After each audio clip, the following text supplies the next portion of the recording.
Hi everybody. So today we're going to be looking at letter writing.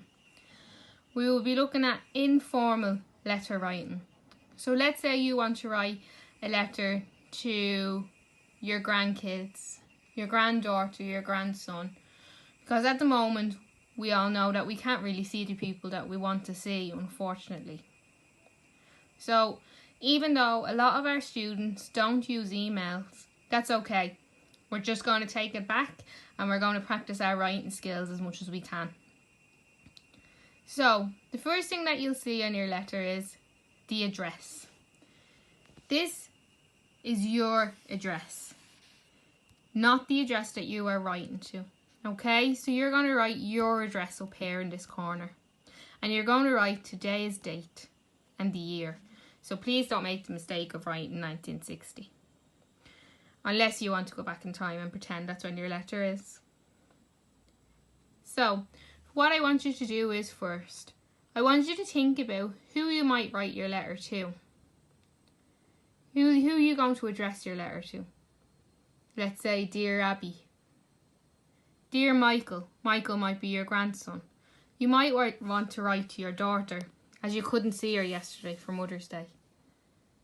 Okay, so I want you to think about sentimental things and stuff like that. People that you want to speak to. Remember everyone, this is not a formal letter. You're not applying for a job. This is not a cover letter. This is just for you to get your feelings down on paper. I want you to use the normal type of words that we use every day. Okay, so nothing fancy schmancy. Just the way we talk, like me mum, me dad, I went to the shop. Okay, but I want you to be using the correct structure in your sentences because that's what matters here. So first we have, in here we have Dear Granny, but instead of that you might have Dear Abby. I hope you're keeping well. I'm sorry for not writing since last September.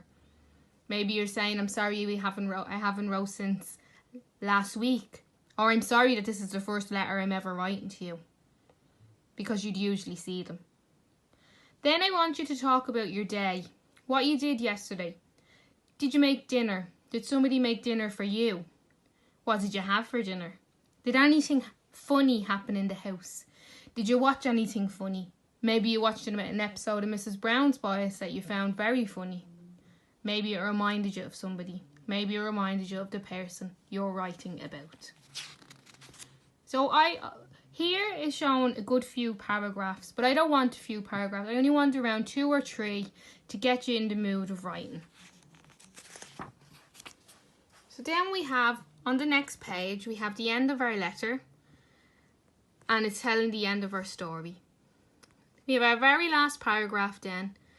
Until then, Gran, I hope you're a very happy 1960. Okay, so I hope you have a very nice weekend. I hope you've had a very nice weekend. And I hope you are in the best of health. And then you're going to sign it off. Lots of love. And then your name.